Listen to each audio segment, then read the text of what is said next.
May 2017, dozens of hospitals across the UK shut down. Computer screens flash a terrifying message in red. All files encrypted. Pay a ransom or lose everything. Surgeries are canceled. Ambulances diverted. Nurses and doctors watch helplessly as a virus paralyzes their life-saving work. Cancer patients miss chemotherapy sessions. Emergency rooms close their doors. And here's the detail that makes this story even more disturbing.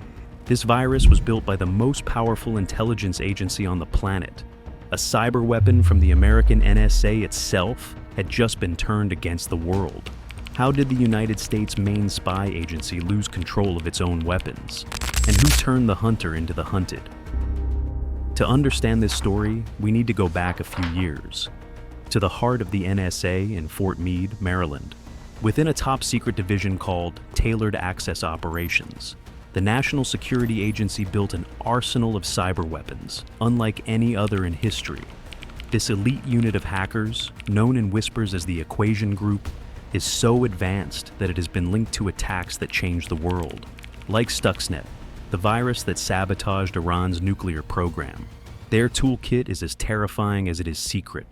Custom malware, zero-day exploits that attack unknown vulnerabilities in software, underground programs with code names worthy of science fiction, Epic Banana, Buzz Direction, Eternal Blue. For years, the NSA believed its arsenal was safe behind layers of secrecy. They were the hunters, never the hunted. For NSA hackers, these programs are the crown jewels, the keys to the kingdom, as one former operator described them. With them, the NSA can unlock virtually any target, and they fiercely guard these secrets, locked beneath layers of encryption and top-level security clearances. Their philosophy was simple but arrogant. When they discovered a flaw in a software program, instead of reporting it to the manufacturer for correction, they kept it secret. They weaponized the flaw. They used it to spy on enemies, and they amassed these weapons like a digital nuclear arsenal. The problem with arsenals is that they can be stolen. At least, that's what they thought. In the summer of 2016, something started to look wrong. Imagine being an NSA operative and picking up strange rumors online. Whispers that someone, somewhere, had breached the Equation Group. It seemed absurd. Who would dare try to steal from the world's best hackers? August 2016. Out of nowhere, a message appears online, written in broken and bizarre English, as if someone were pretending not to be fluent. The authors call themselves shadow brokers. The name comes from a character in the video game Mass Effect, described as an individual at the head of an organization that trades information, always selling to the highest bidder. They claim to have hacked the NSA's Equation Group, and they offer proof. We found cyber weapons made by the creators of Stuxnet. We hacked the Equation Group. We found many cyber weapons. To prove they're serious, they release a free sample, 300 megabytes of NSA hacking tools. Then they announce an auction for the rest. Starting price, 1 million bitcoins, approximately $580 million. It seems absurd, a joke or an obvious hoax. At first, many experts are skeptical. Could someone really have hacked the NSA? But as analysts delve into the leaked code, jaws begin to drop.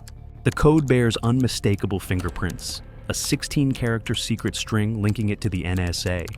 An internal classification tag in the malware matches documents leaked by Edward Snowden years earlier. This shit is real. The NSA's worst nightmare is unfolding in broad daylight. Its secret arsenal has been looted. The tools that took years and billions of dollars to develop are now in the hands of strangers. Overnight, the shadow brokers transform from a fringe curiosity into a nightmare for American intelligence.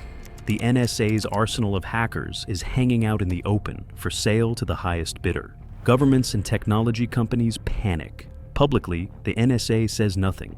They never comment on leaks. But behind closed doors, an emergency damage assessment is initiated. Meanwhile, the shadow brokers taunt from afar. Equation Group doesn't know what it's lost, mocks one message, implying that the NSA may not even realize which tools were taken.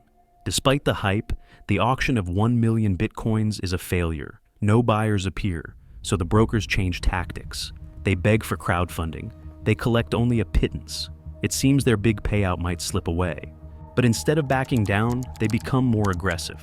By the end of 2016, they are regularly posting more stolen data, lists of servers hacked by the NSA, more exploit code names, dripping proof that they are still in control. While the shadow brokers dump secrets online, the NSA desperately hunts for the traitor or hacker behind the breach. Just days after the first leak, FBI agents raid a quiet Maryland home. SWAT team, roadblocks. Door smashed down with a battering ram. They arrest Harold Martin, an NSA contractor, and discover he has amassed a staggering 50 terabytes of classified data in his house. Documents scattered throughout the garage, the car, even a shed in the backyard. For a moment, officials hope the shadow brokers have been captured, but that hope evaporates quickly. Enjoying the video? Consider subscribing to support the channel. Thank you very much. Posting cryptographically signed messages. Martin may not be the mastermind after all, or at least he wasn't acting alone. The true identity of the shadow brokers remains obscure. Martin eventually pleads guilty. He is sentenced to 9 years, but his lawyers argue that he was a compulsive hoarder, not a spy. And the connection to the shadow brokers was never proven. In early 2017, after months of sporadic leaks, the shadow brokers suddenly fell silent. In January, they announced their retirement. For a few weeks, there was an eerie quiet. Perhaps the storm had passed. Then, on April 8, 2017, they roar back to life. And this time, it's personal. Just days earlier, Trump had ordered a missile strike against an air base in Syria, a base used by Russian forces. Russia was furious, and so were the shadow brokers. A message has appeared on the Medium platform, titled "Don't Forget Your Base," an open letter to Donald Trump. Respectfully, what the hell are you doing? The shadow brokers voted for you.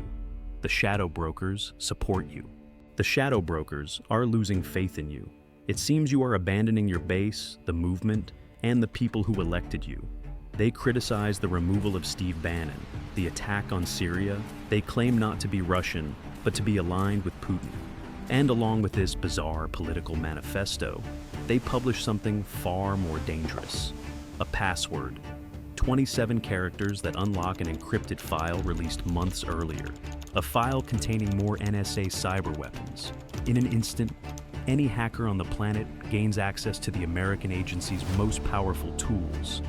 Dark Pulsar, Eternal Romance, and the infamous Eternal Blue. Available to criminals, hostile nations, anyone with an internet connection. One researcher summed it up in a tweet. This isn't a data leak. It's a damn Microsoft apocalypse. It didn't take long for those leaky guns to draw blood. Exactly 1 month later, on May 12, 2017, a massive ransomware attack exploded across the globe. WannaCry, a malicious worm that ran through networks encrypting every file in its path. Within days, more than 200,000 computers in over 150 countries were devastated. In the United Kingdom, hospitals were particularly hard hit. 80 NHS organizations were paralyzed. Up to 70,000 devices were affected. Computers, MRI scanners, blood coolers, surgical center equipment. Cancer patients lost chemotherapy. Ambulances were diverted to more distant hospitals. Staff had to revert to pen and paper. Some didn't even know how to operate without digital systems anymore. In Spain, the telecommunications giant Telefónica was crippled. Railways in Germany stopped. Renault and Nissan factories ceased production. FedEx in the United States went offline. And because the attackers demanded Bitcoin, many institutions couldn't even legally pay the ransom. They were trapped, victims of a weapon made by an ally and unleashed by an enemy they didn't even know. And at the heart of WannaCry was Eternal Blue, the tool stolen from the NSA. Originally a top-secret weapon developed to hack into the computers of terrorists and spies. Now used to hold hospitals and businesses hostage. Security analysts traced WannaCry back to hackers linked to North Korea, the Lazarus Group, the same ones who had hacked Sony Pictures in 2014. An American weapon turned against American allies by American enemies. But amidst the chaos, an unlikely hero emerges. Marcus Hutchins, 22 years old, British, working from his bedroom in a small coastal town, known online as Malware Tech. Hutchins was analyzing WannaCry when he noticed something strange. There's something strange here, I just don't know what yet. The malware was trying to connect to a bizarre website address. No one had registered that domain. On instinct, Hutchins bought the domain name. It cost a few dollars. This simple act triggered a hidden kill switch within the malware. Once the malware reached that active website, it simply stopped working. It was as if the creators had left an emergency exit in the code, perhaps to control the spread if necessary. Hutchins found it by accident. The virus stopped spreading. In a few hours, Hutchins went from anonymous blogger to global hero. Newspapers plastered his face on their front pages. But the attention was the last thing he wanted. I'm not a hero, I'm just someone doing my part to stop botnets. Hutchins and his team spent days protecting the domain from attacks, ensuring the kill switch remained active while Microsoft scrambled to release patches. If that domain went down, the virus would start spreading again. They slept in shifts. They woke up terrified with each alert, but the pain was only beginning. In June 2017, an even more destructive cyber plague struck. Dubbed NotPetya, this malware pretended to be ransomware, but was purely destructive. There was no way to recover the data, even after paying. First, it ripped through networks in Ukraine, banks, government offices, energy companies. Even Chernobyl's radiation monitoring system went offline. Then it spread to the world. The shipping giant Maersk had to reinstall software on every infected machine, shutting down ports worldwide. To understand the scale, Maersk controls 20% of global maritime trade, 76 ports, 800 ships, and everything stopped. 45,000 computers destroyed, 4,000 servers, thousands of trucks stuck in kilometer-long queues at terminals. The only reason they managed to recover was a lone server in Ghana that was offline during the attack. An accidental power outage saved the company's only backup. The pharmaceutical company Merck lost production for weeks, including essential vaccines. The White House estimated that NotPetya caused more than $10 billion in damages, the most costly cyber attack in history. And NotPetya also used the NSA's Eternal Blue. Within weeks, the NSA's secret arsenal had become a public threat.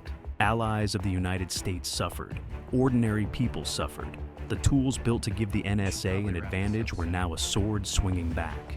And through it all, the shadow brokers were nowhere to be found. They released the virus. Then they vanished. The world burned and the architects disappeared. But one mystery still remains. Who were they? And why did they do it? The NSA, accustomed to tracking others, is now investigating a theft of its own jewels. Was it an insider who smuggled the tools Edward Snowden style? Or did foreign spies somehow hack into an NSA server? Each theory sounds like a spy thriller. None have been proven. Some evidence points to Russia. Snowden himself speculated that the breach appeared to be a Russian operation. He suggested that Russian intelligence may have hacked an NSA staging server where tools are temporarily stored during operations. Russian spies lurking, recording the NSA's hacking routine. But others argue that if Russia had done this, they wouldn't have attracted attention with public leaks. Another theory looks inward. Harold Martin wasn't the only contractor who walked away with secrets. The shadow broker's strange mix of motivations, first money, then bizarre politics, may indicate a disgruntled insider. Linguistic analysis suggested the writers were likely native English speakers faking a foreign accent. In 2019, a former NSA employee admitted, Frankly, I don't know if anyone knows besides the Russians, and we don't even know if they are the Russians. To this day, the true identity of the shadow brokers remains a mystery. They went silent after the end of 2017. No arrests were made. The NSA certainly implemented drastic internal changes to ensure that such a breach does not happen again. But they will never admit what they are. In the world of intelligence, acknowledging weaknesses is the last thing you do. Perhaps we will never know who the shadow brokers were, or if they have more material waiting to be released. In its wake, the NSA was forced to confront a bitter reality, that a stockpile of cyber weapons, no matter how advanced, is a double-edged sword. If you lose control, it will be turned against you. The agency that seemed untouchable was overwhelmed by an unknown adversary. The hunter became the hunted. And the real question isn't just how they got in, it's who will be next. The Shadow Brokers saga serves as a reminder that no one, not even the NSA, is invincible. An intelligence empire wielding cutting-edge cyber weapons was brought to its knees by a faceless adversary using its own tools. We may never find out who the Shadow Brokers were or why they did it, but their legacy is haunting. In the world of cyber warfare, today's triumph can become tomorrow's threat. And as long as secrets and weapons remain in the shadows, the story is not truly over. The Shadow Brokers may be silent, but somewhere, someone is still keeping secrets. Someone is still stockpiling digital weapons. And as this story has proven, no wall is high enough. No agency is powerful enough. No secret is truly safe. The only question that remains is, when will the next bomb explode?